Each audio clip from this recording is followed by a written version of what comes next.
All right, today we're going to talk about Spain's conquest of Mesoamerica, and we'll do this in three basic stages. First, we'll talk about the background of the leadership of the Spanish expeditions that would launch the conquest, the conquest itself over especially the Aztec Empire, and then further expansion of the Spanish Empire into Mesoamerica, both southward and northward. The most famous leader of the Spanish invasion of the Aztec areas is named Hernan Cortez. Some textbooks call him Fernando Cortez. It's the same guy. He first arrived in Hispaniola, the first main Spanish colonial island, the one that Colon had first arrived at. So Cortez first arrived at Hispaniola at age 19 in about the year 1504. So he was very young. He was very ambitious. He used his family connections with the Spanish government to get an encomienda assigned to him. So he was one of the kind of original landowners on Hispaniola, Spanish landowners that would use native labor and whatnot in the kind of agricultural system to try to enrich himself. He was also involved in the attacks on other islands, especially the invasion of Cuba, the big island to the west of Hispaniola. He was one of the clerks in working for the general that was in charge of that invasion and conquest of Cuba. And then he got another encomienda in Cuba and some more kind of government positions in Cuba as Cuba became the governing center of Spain's empire in the Caribbean. In those positions, working for the government, he started to hear stories and rumors from Spanish explorers who had gone along the Gulf Coast of what is today Mexico, especially poking around the Yucatan Peninsula, that there were these stories that there were native groups, native cities much further inland away from the coastline that were extremely wealthy, and this kind of fed a lot of Spanish rumors that were already circulating about this kind of famous El Dorado, the city made out of gold somewhere in the interior. So Spanish explorers and adventurers and ambitious people like Cortez came to believe in these things, or at least believe in them enough to fund further expeditions and try to find the place, because people like Cortez figure if they find a city made out of gold or some native empire in the interior that has gold around commonly, that they can either take the gold or try to conquer the city, or who knows, buy the gold cheap, or somehow get access to the gold and make themselves extraordinarily wealthy, rather than waiting for the encomienda system year after year to make them wealthy over time. People like Cortez want to get rich immediately, and they're willing to do pretty brutal things and take extreme personal risks to accomplish that goal. So working in Cuba, Cortez hears these rumors about this El Dorado, this native empire somewhere in the interior with all this gold, and he especially hears it particularly from two different Spanish trade missions that had explored around the Yucatan and returned with gold themselves. So that seemed to Cortez to be kind of direct evidence that there's something in there beyond the coastline that could enrich him to an extreme extent. So Cortez got himself appointed leader of an expedition, a Spanish government expedition along the Yucatan that was planned to not just kind of sail around the coastline and map it, but to actually land and offload some troops and kind of explore a little bit beyond the coastline. So Cortez starts kind of gathering resources, working with Spanish government accountants and whatnot to create the funding and the resource base for this voyage, for this expedition. But the Cuban governor, the Spanish governor over Cuba and therefore governor over most of the Caribbean, knew what kind of person that Cortez was, knew how audacious and ambitious he was, And rumors start to swirl within the government there that Cortez was not really planning to just stick along the coastline and maybe a little bit further inland, that he was secretly planning to do something much, much larger, and that he would go way beyond his original orders to kind of either explore further or to launch attacks on native groups or something like that. And so the Cuban governor starts to worry that Cortez is kind of getting out of line, he's getting out of control. So rumors within the government again start to spread that the Cuban governor is considering removing Cortez from the leadership of this expedition. And that scared Cortez so much that he cut short all of his preparation plans and basically ordered the ships to leave immediately before he could be removed from office, basically. So Cortez and his voyage depart from Cuba really on a moment's notice, as quickly as they possibly can, and Cortez is still the leader of the voyage. So that voyage does go over to the Yucatan area, and they land and they offload and they start making contact with some of the local native groups in the area. The Aztec, far inland in what is today Mexico City, they had heard of Spanish making first contact along the coastlines around the Yucatan especially, because the Aztec had contacts with a lot of tribes and political groups that were further out toward the coastline. And the Aztec obviously rule over some of those native groups. They've conquered them and made them part of the Aztec Empire.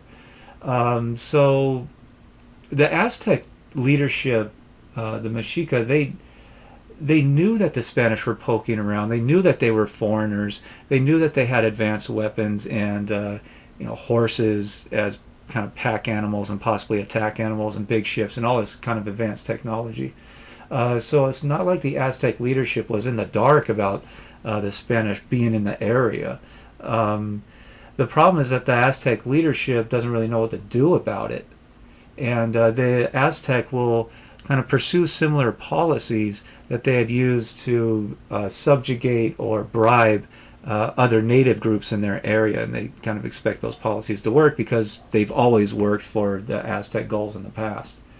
But Cortez, though, is much more ambitious than the Aztec at first realized. They think that Cortez might, start a march inland, and once they offer him a bunch of money and even to pay kind of a yearly tribute, a yearly tax to Cortez, or even the Spanish king himself, that Cortez will back off, he'll take the money and just kind of leave. But they didn't realize what Cortez was really after, and that was the absolute domination of internal tribes and just outright conquest in the attempt to take all the wealth from them as they possibly can get their hands on. And Cortez also had a kind of secret weapon in his contact with native groups. He met and eventually bribed and kind of took control over a native woman named Malancine. She was a native girl. She spoke a lot of different native languages, and she knew about the Aztec politics and Aztec leadership and how to get to the city. So she was a kind of secret weapon, as like a source of intelligence, of information that Cortez and the Spanish can use in plotting how they're going to proceed in their conquest. So she gave Cortez and the other Spanish leaders descriptions of the Aztec political leaders, how the Aztec government functions, analysis of the different political groups that the Aztec had conquered or otherwise control, and how they control them. So Cortez knew quite a lot about Aztec governance even before he arrived in the cities. Right off the bat, right when Cortez and his voyage land on the Yucatan coastline, they start to offload, and a bunch of Mayan warriors that were still in the area. Mayan culture is still dominant in the Yucatan at this point. A bunch of Mayan warriors came out to fight Cortez and try to stop his landing and push the Spanish basically out back into the sea.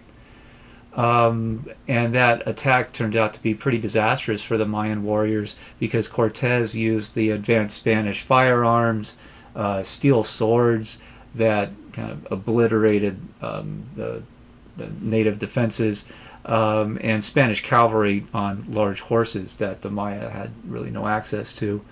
And the Spanish often had kind of metal armor to repel any attacks from a lot of the Mayan weapons.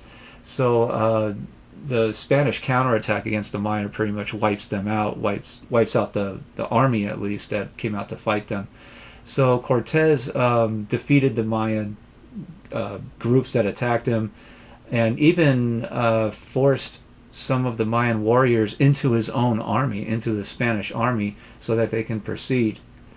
So over time, that's one of Cortez's giant strategies, is to keep adding to his army by bribing or making promises to different native groups as he marched forward toward Tenochtitlan, the Aztec capital. Every native group that he came into contact with, he tried to make deals with to bring their warriors into his army to enhance the size of his army to the point where he would have a dominant army that would be able to conquer the city, the Aztec capital city.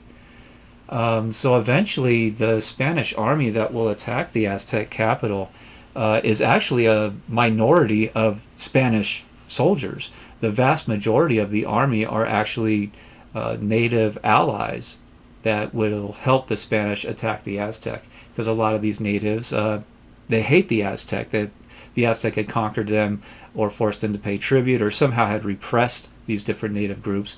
And for many years they had been waiting for a good opportunity to join some kind of revolutionary movement against the Aztec and to destroy the Aztec. So Cortez had a lot of advantages over the Aztec government as he went forward with the invasion. He had a growing army and an army of angry native soldiers that were willing to fight and willing to really take revenge on the Aztec leaders for what they had kind of wrought over the past few decades. Cortez also had the advantage of having intelligence and information about how the Mexican Aztec state functioned, how the government worked, who the leaders were. And Cortez had the advantage of knowing how to conquer native groups because he had been involved in the conquest of Cuba. And he had seen how if you could make deals and compromises with some native groups and turn them against other native groups, that you can use the kind of divide and conquer strategy to conquer entire areas outright and control large swaths of territory with fairly few Spanish soldiers and weapons. And the Aztec also had the disadvantage that they believe and hope that as Cortez moves forward toward Tenochtitlan that they can bribe him and convince him to leave, because they didn't know his larger motive was really to wipe out the Aztec government, wipe out the Aztec social systems, and completely subjugate the whole area and control it. So that's Cortez. And moving on to the next section, which is kind of the long march from the coastline going toward Tenochtitlan. One interesting thing that Cortez did once his army defeated those Mayan warriors who came out to fight and realized that he would be able to continue is Cortez ordered the ships that they arrived on burned. They burned them right on the coastline to make sure that there's no real retreat option for his soldiers, his Spanish soldiers. So that Cortez basically said, we're either going forward or we're going to die in the attempt, because there's no way that we can really much get back to Cuba. So we're going to succeed or we're going to get killed. So that Cortez believed that that would be much greater motivation for his Spanish soldiers to continue going forward, and that there's not going to be any mutiny against him because there's no way to get back home. So that was one of his big strategies. As they continue further along this map, they kind of turn north, and then they kind of go around the bend and they turn south. And as they get into the kind of middle of this map, the Tlaxcalan territory, um, the Tlaxcalans hated the Aztec. They felt oppressed and they wanted independence again. And at first, when the Spanish arrived in their territory, the Tlaxcalans thought that the Spanish were Aztec allies and actually launched an attack against the Spanish. Um, so this attack turned into a giant battle that went on for several days, and both sides really took heavily big losses in these several day-long battles. Eventually, the Spanish won the battle and entered the Tlaxcalan city, and Cortez was very surprised at the size of the city, its complexity, its kind of productivity, its wealth, the exchange rates, the amount of buying and trading going on in its markets, and realized that if he could somehow figure out a way to put a few Spanish leaders on top of the Tlaxcalan government, that would be the key to kind of running the government for the Spanish enrichment, and they would be able to control the whole Tlaxcalan society. And that's basically the kind of system that Cortez will try to use also eventually in Tenochtitlan to conquer and control the Aztec. So when the Spanish are successful at basically subduing the Tlaxcalan and start making deals with their leaders, and the Tlaxcalan contribute more soldiers to the Spanish army, you can see that they're getting pretty close to the lake where the capital city Tenochtitlan is, and they really just have to go around a couple more bends on their march and keep going forward, and they're going to arrive at the city. So they're getting so close that Moctezuma II, his government sent some emissaries from the capital city to go out to the Tlaxcalan territory and really start some hard negotiations to try to bribe or somehow convince the Spanish to give up their march and convince them to basically turn around and go home. So Montezuma's emissaries arrive in the Tlaxcalan territory, and they offer to pay huge amounts of money to Cortez and also establish a yearly tribute system where the Aztec leaders would pay a yearly bribe basically to the Spanish king if Cortez would agree to abandon the march and lead the Spanish back to wherever they came from. Cortez outright refused this deal and started the march again. And as they get to another town between the Tlaxcala territory and getting closer to Tenochtitlan, that group Cortez thought was going to start conspiring to attack him in the middle of the night, basically. He thought that they were plotting against him in this town and that they were allied with the Aztec leaders. So in order to avoid that attack, once Cortez's army marched into the town, they almost immediately massacred about 6,000 residents of the town in order to terrorize the population into refusing to fight, basically. And this is a kind of a level of horror that this town hadn't experienced in a long time, and so they become so afraid of the Spanish that they don't want to have any relations with the Spanish much at all. And some of Moctezuma II's political emissaries watch this massacre and are convinced that the Spanish are really militarily invincible, and they're still adding more and more thousands of native soldiers to their Spanish army.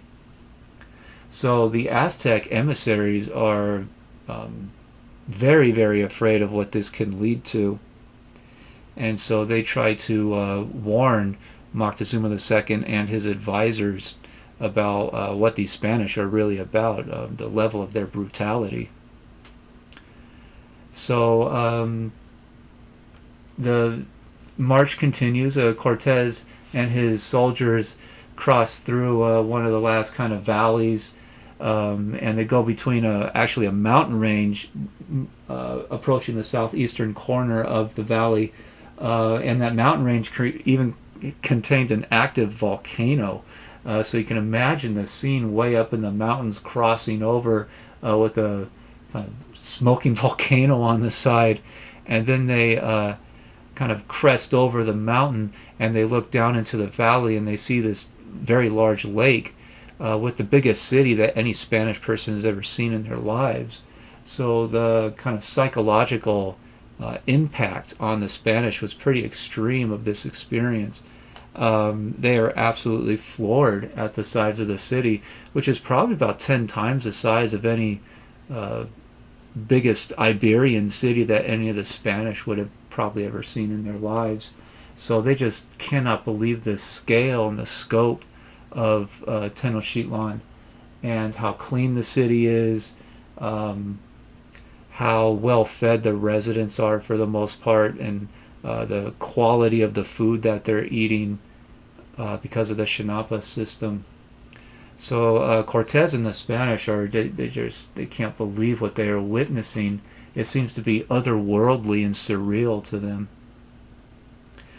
So as they kind of approach the city, remember Tenochtitlan is kind of built on a series of kind of islands in the middle of the lake. So the great strategy that the Aztec have decided on is actually to invite Cortez and the Spanish army into the city and to give them housing, because if anything turns bad, the Aztec leaders figure we can just shut down the bridges and trap them in the city so they can't get out, and then we can dispose of them if things really turn wrong. Moctezuma II came out and formally welcomed Cortez and his leaders into the city. Moctezuma opened up one of his father's own palaces as a kind of place to house the Spanish, and that's where Cortez kind of sets up shop. Cortez, though, is going to negotiate pretty heavily to try to get control over the city. He realized that Moctezuma was fairly indecisive about exactly what to do, to whether to welcome the Spanish and be friendly with them, or to try to continue trying to bribe them, or to just launch an outright attack against them, just kill them all. So there's a lot of divisions within the high-level advisors in the Aztec government, and Moctezuma himself seems fairly indecisive, and Cortez kind of picks up on that on a personal level. So Cortez decided to take the risk in their private meetings over meals and whatnot to kind of informally arrest Moctezuma II. So had his Spanish come out with their guns and tell the Aztec emperor that he's not allowed to leave the palace. So it basically puts the Aztec emperor under a kind of house arrest in order to pressure the Aztec government to give Cortez and the Spanish really whatever they want. So they're going to really take the emperor prisoner and try to use the emperor as prisoner as negotiating leverage to try to force the government to do what the Spanish want. This really shocked and outraged and worried a lot of the other Aztec leaders who had not been taken prisoner and who start advocating for a more aggressive stance against the Spanish to possibly launch an attack and just try to kill them all. The next step in all this is that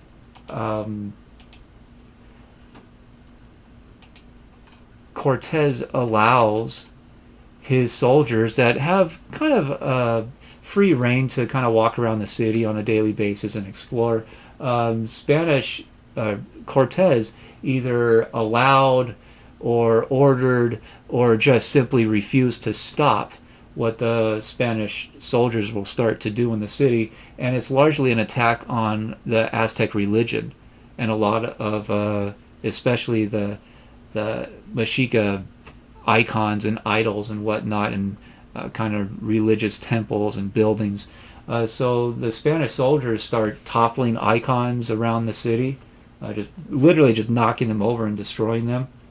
Their next step was to actually go into Mexican temples and try to basically whitewash them, especially of the human sacrifice imagery, which was one of the big kind of central bases, kind of was really one of the central bases of the Mexican religion completely. So they'll either try to like kind of paint over a lot of those images, or if there's some kind of icons or statues or something, they might break the statues, or they might just cover them up, put blankets or something over them so they can't be seen. And in their place, a lot of the Spanish soldiers will plant crosses or images of Virgin Mary or something like that, to basically kind of remove the Aztec gods and the Aztec ideas and replace them with what we would today call Catholicism, Catholic imagery.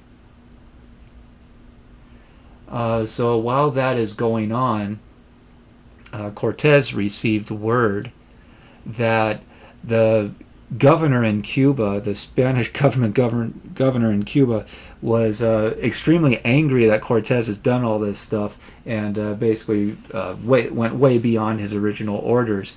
So the Cuban governor sent an expedition to the Yucatan coastline to find Cortez, probably arrest him and bring him back.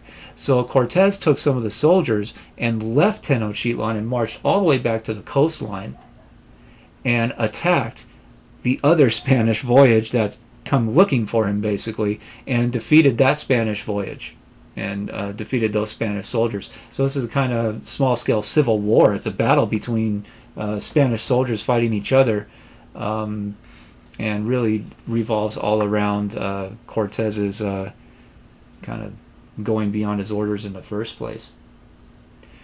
So Cortez basically defeated that Spanish voyage and sent them back to Cuba, basically. And Cortez quickly takes his soldiers and goes all the way back to Tenochtitlan to try to, reassert control over the city.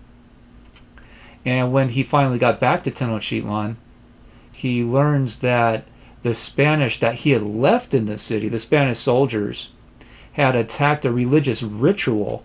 So they've gone way beyond just buildings and statues and whatnot, and attacked an actual religious gathering of the Aztec and killed several of the Aztec leaders and a bunch of the residents, just the average people that were taking part in this ceremony. So the population were absolutely outraged when Cortez finally got back into the city. And Cortez realizes that this is a crisis.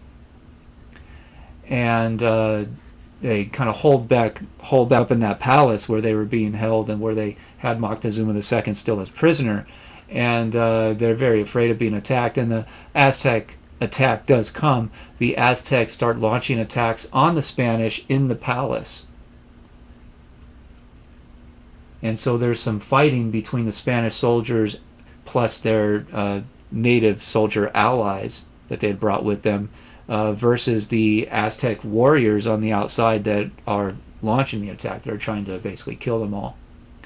Moctezuma II somehow is killed in this fighting at the palace, but we don't know exactly how he was killed or who killed him, or if it was on purpose or just an accident. We don't know the details even today about precisely how Moctezuma II died. But at that point, the Aztec emperor is dead, and the Aztec government will have to find a successor, a new emperor to put on the throne. And they quickly do, because there was another member of the royal family who was very much supportive of these attacks and wanted to just kill off all the Spanish to solve the problem.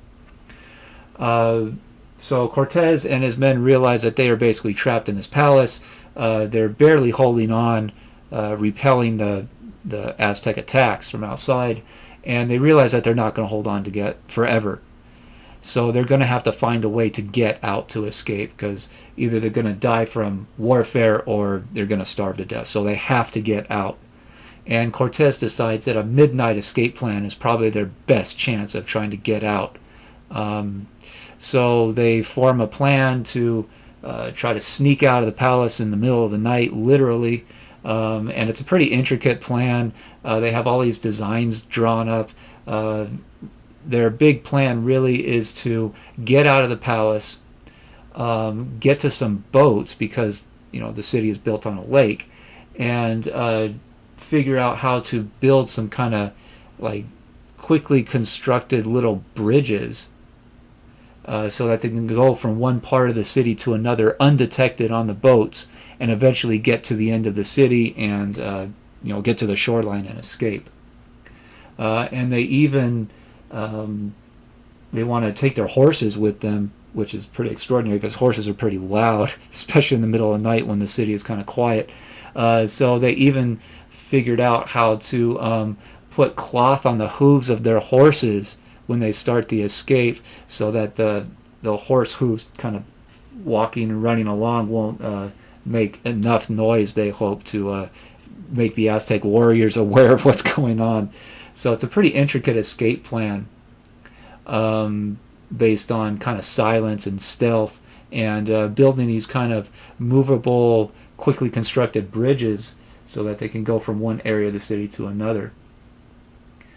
Some of Cortez's men were greedy enough to try to figure that, if this escape plan is so good in the first place, I might as well load up my kind of personal self, stuff all my pockets with as much gold and silver as I can possibly manage.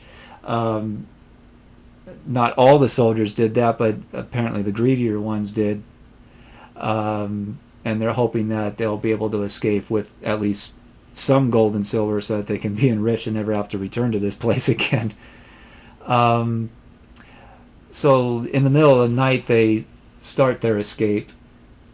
The Aztec discover pretty quickly what's going on because it's pretty difficult to hide all this from view, and just the noise of it is pretty ridiculous. So the Aztec discover the escape plan as it's unfolding, and actually as the Spanish are kind of laying down their very first bridge, trying to get away from the palace itself. So the Aztec discover it, they sound the alarm, and from that point forward, it is just a chaotic sprint for survival among the Spanish. So the Aztecs start attacking, and really the slowest of the Spanish will get caught or killed in the fighting.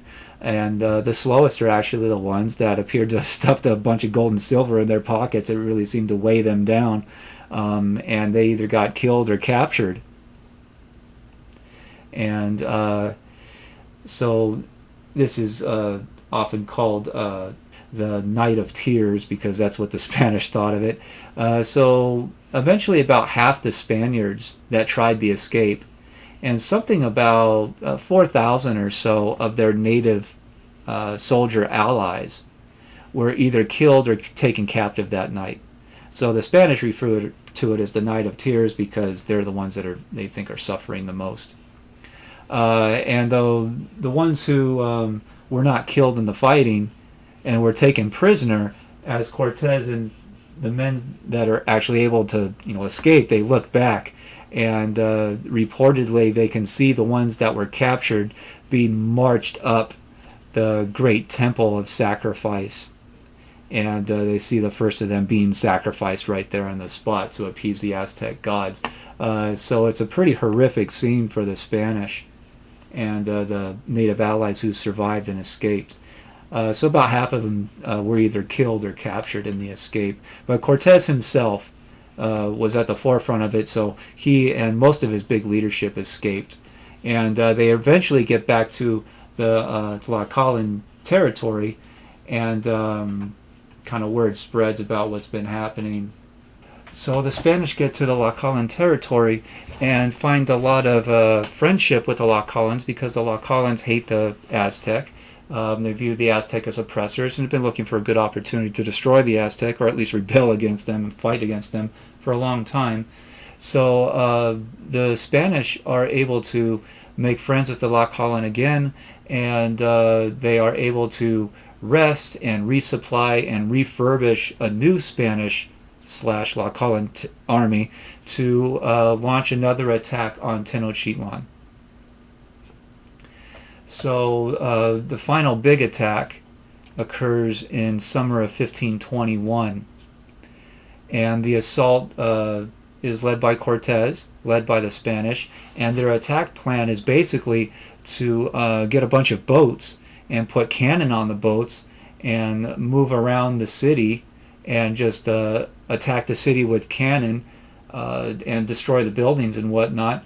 And the Aztec army inside the city didn't have much of a way to fight back. I mean, they could, throw spears and shoot arrows at them or something like that. But if the Spanish still have their armor, they might survive it, and they could stay far away from the city and continue attacking because their cannon have a much longer firing range. So that's the process that the Spanish largely used to start the conquest of Tenochtitlan. And once a bunch of the buildings are destroyed, and they Spanish also destroyed most of the bridges that go to the coastline except for one, and so they basically lay siege to the city and they destroy it bit by bit over several days.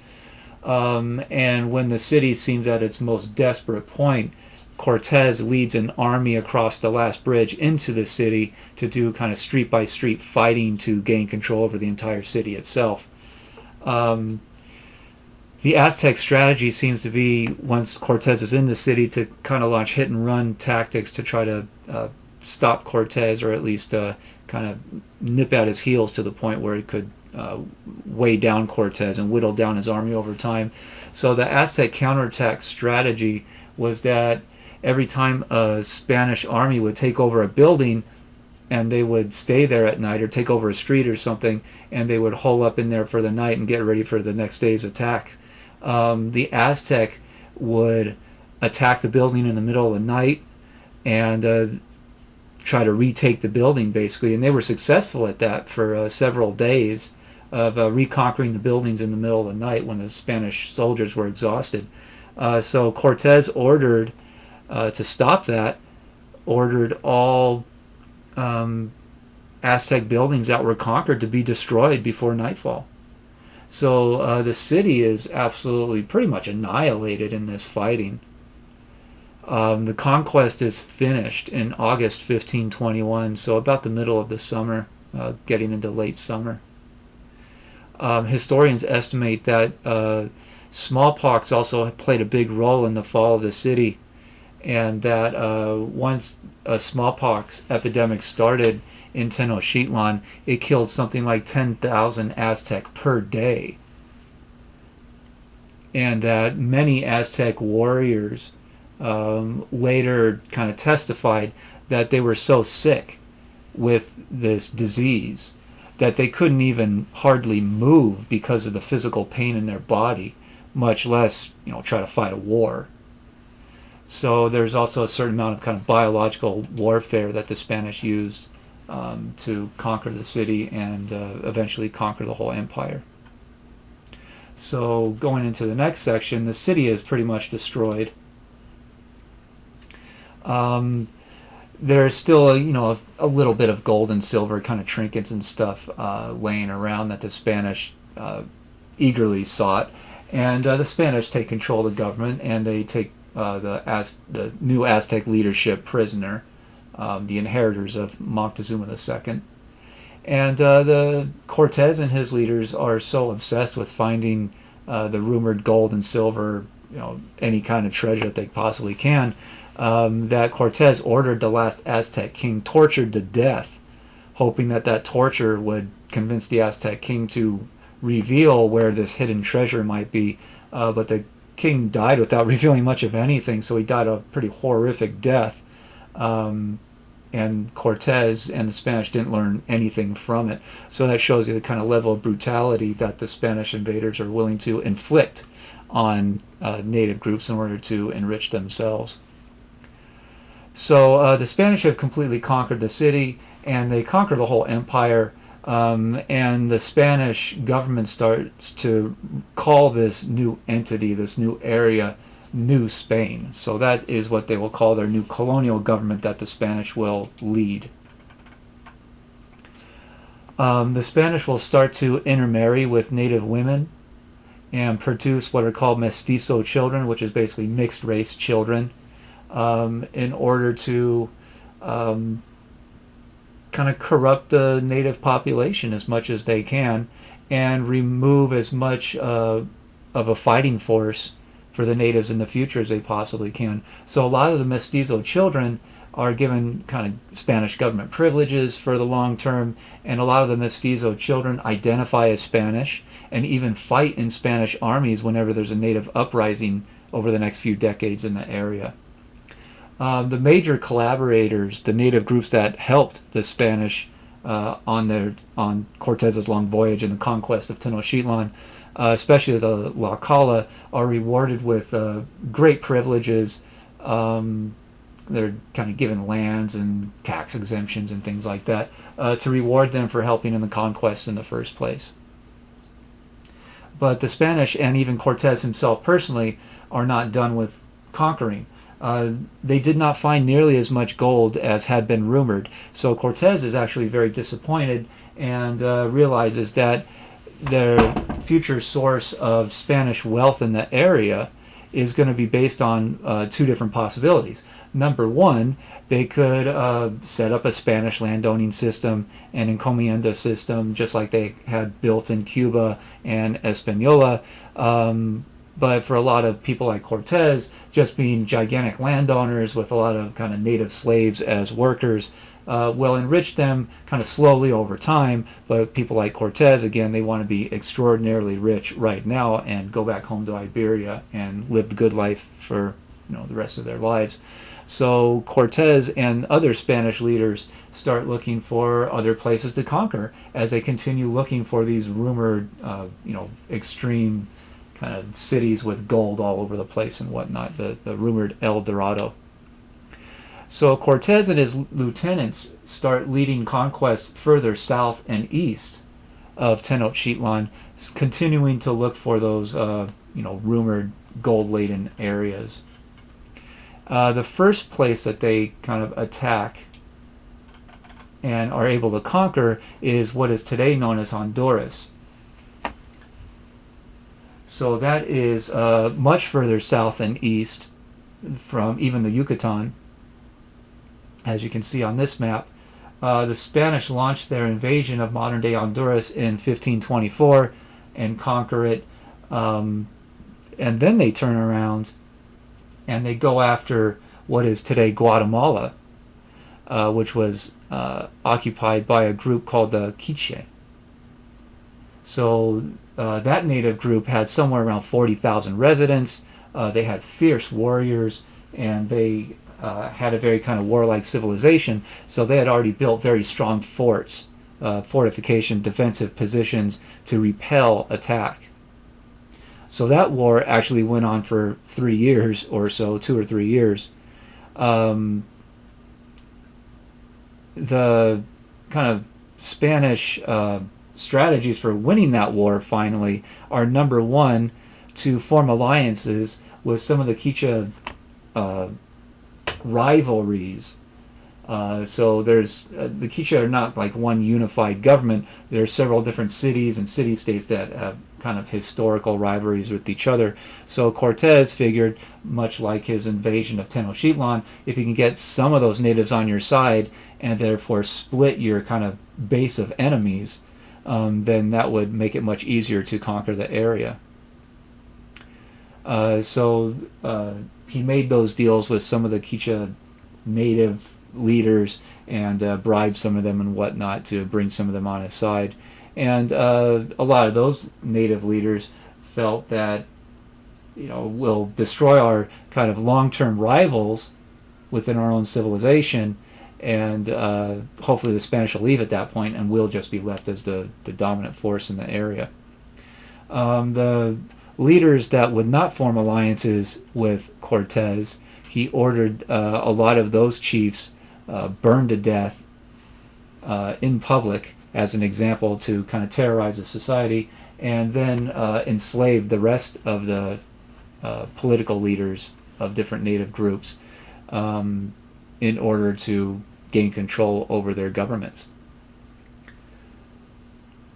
So that kind of mass violence provoked kind of systematic uprisings of peoples in modern-day Guatemala that went on for several months at a time sometimes.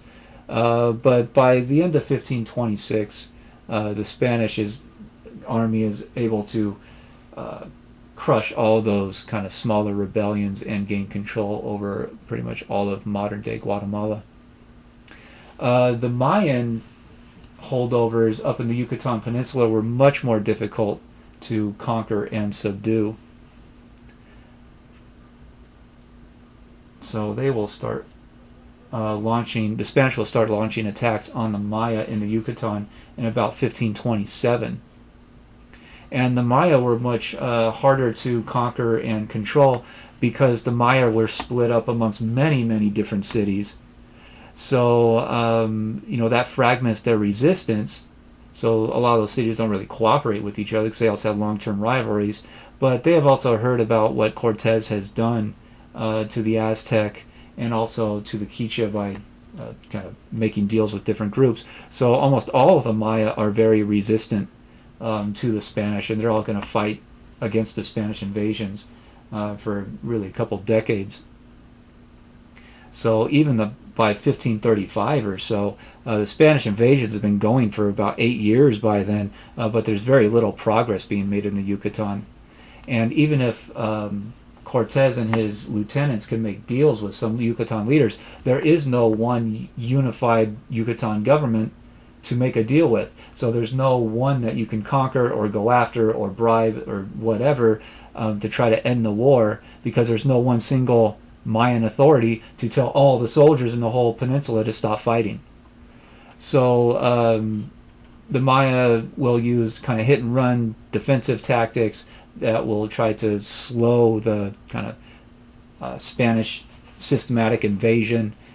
And that's fairly successful until 1545. So almost 20 years into this war, the Spanish finally gain the upper hand and end the war, or so they think, really. So you'll still get Mayan attempts at revolts for generations going all the way into the late 1600s. So for about the next 150 years or so, until the Spanish are able to finally defeat and subjugate the very last Mayan group in the 1690s. So this is a long-term conflict that the Spanish government will fight for years and years and years. Let's see, and the next kind of area on the map, the Spanish they stopped going south, at least under Cortez's leadership, because they're so kind of bogged down in the Yucatan. So they never, from Cortez's leadership, can never get further south toward modern-day Panama.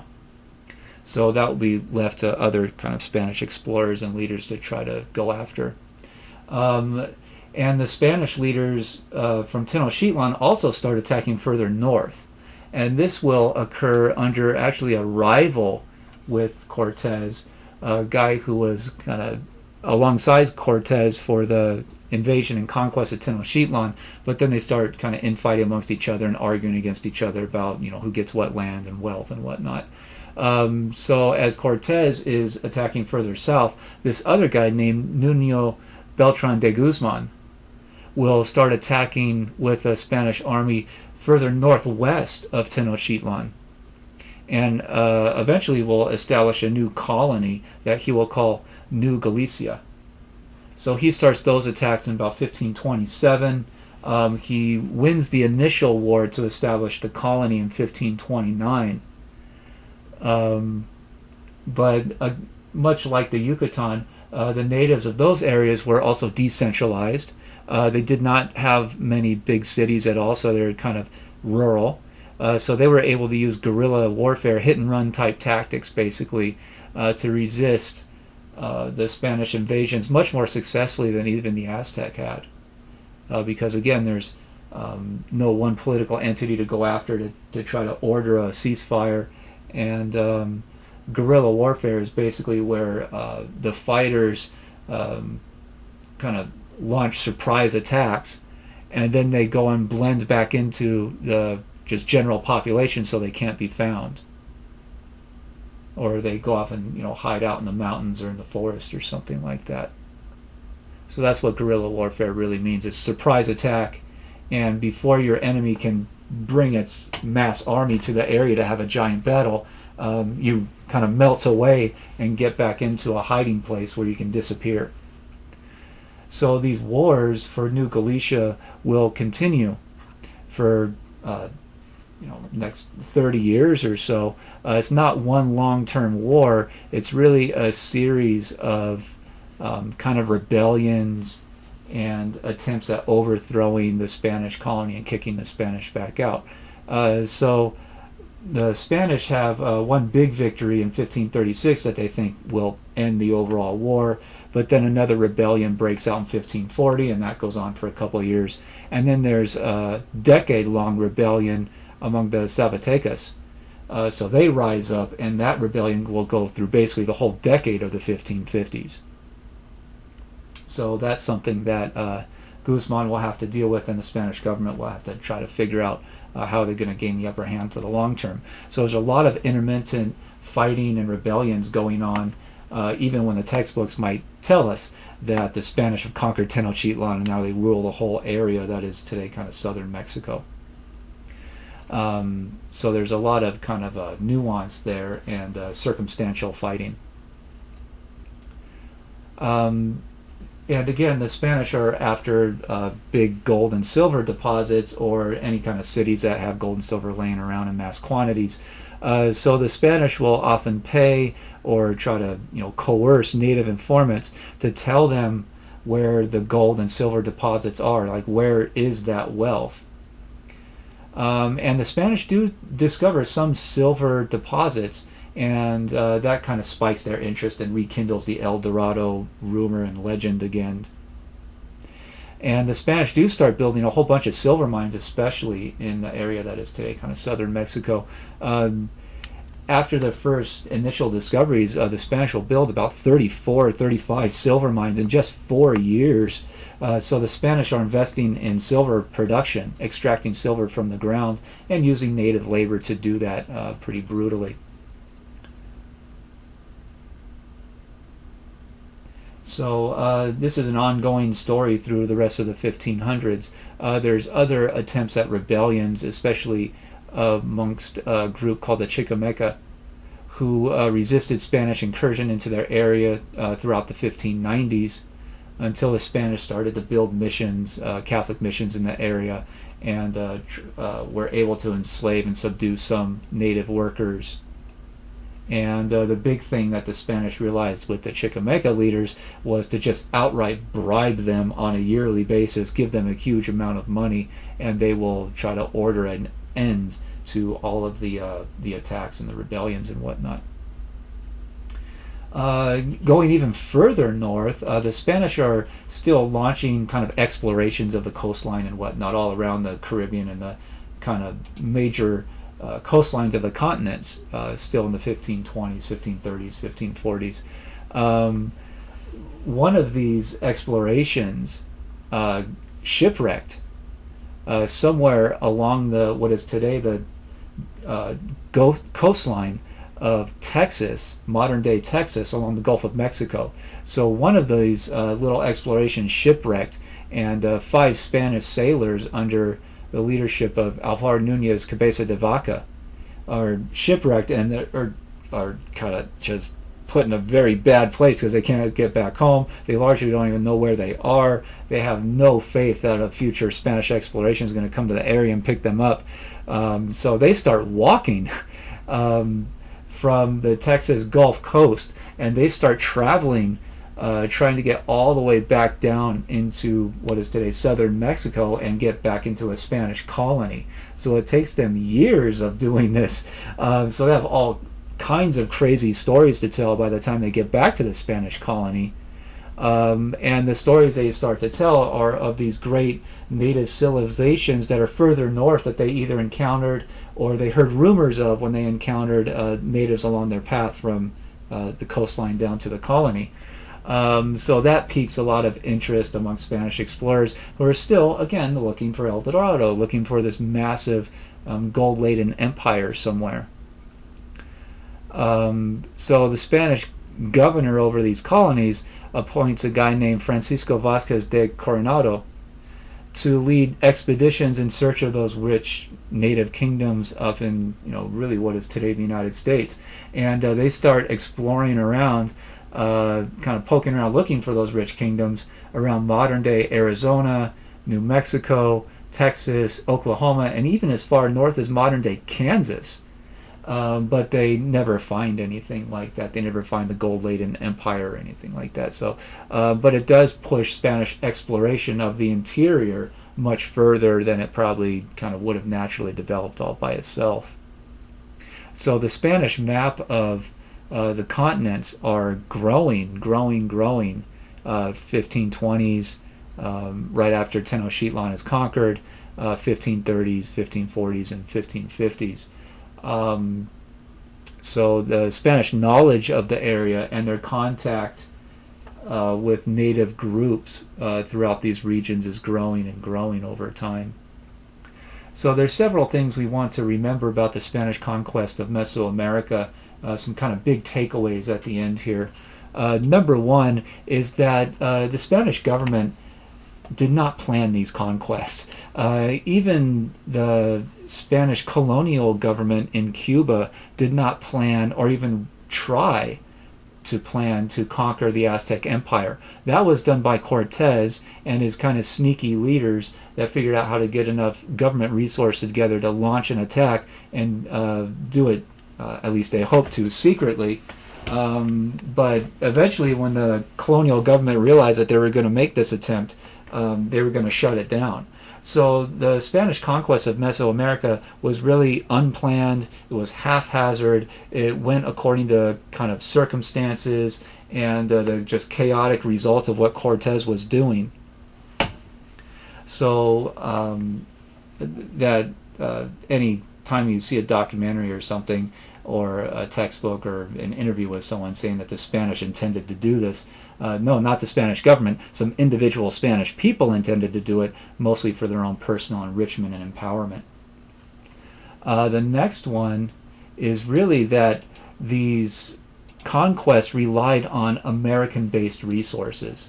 These conquests are not led by Iberian people coming from Spain, being sent by the Spanish government with the Spanish government's ships and sailors and soldiers and weapons and horses and anything else. These conquests were mostly accomplished by Spanish leaders who figured out how to gather resources that were raised in the Americas, at the very least in Cuba and the Caribbean colonies, and then transported to the mainland. So these conquests are all reliant on American-based resources, basically. All the materials, the gigantic, overwhelming amount of the armies that pursued these conquests are raised in the Americas. These conquests were very daring and very dangerous for the people who participated, who led and launched the attacks. So people like Cortez were very ambitious, audacious, brutal, cunning, and willing to use a horrific level of brutality and inflict that level of kind of evil against native groups to either convince them to not fight back or to convince them to join with the Spanish because the Spanish seem unbeatable in warfare, or to just wipe out any native populations that might be a threat to the Spanish. So the Spanish, under Cortez especially, used trickery, brutality, and terror to win these invasions against what you would think of are much larger kind of odds against them. I mean, the Spanish under Cortez invade the Aztec Empire with really only a couple hundred soldiers and something like 15 horses and cannon or something like that, against an empire that could have raised potentially hundreds of thousands of soldiers to fight back. So the technology the military technology that the Spanish had does not explain how they were able to conquer this empire. But their kind of trickery and terrorism that they inflicted on the native populations is one of the real secrets of it. And the Spanish conquerors will continue using that level of brutality and terror and trickery against other native groups, really up and down the Americas wherever they launch conquest. So the Spanish governors and future explorers and adventurers will learn from Cortez's example, and they'll use a lot of those similar tactics into the future. And also, people like Cortez, the most successful conquistadors, were experienced in doing this. Cortez had learned how to divide and conquer native groups from his experience clerking for the general who had done this in Cuba. And so Cortez used that same strategy in conquering the Aztec. And future conquistadors will apply that strategy in trying to conquer other native groups up and down the Americas. So this becomes a kind of cycle or a tactic or a strategy that the Spanish will use over and over again that helps to define a lot of the colonial Latin American history that we're going to continue going throughout the rest of this course. Let's see, so yeah, that's pretty good for today, so we'll stop with this today, and we'll continue tomorrow and talk about how the Spanish invade and conquer the Andean civilizations along the kind of northwestern coastline of South America.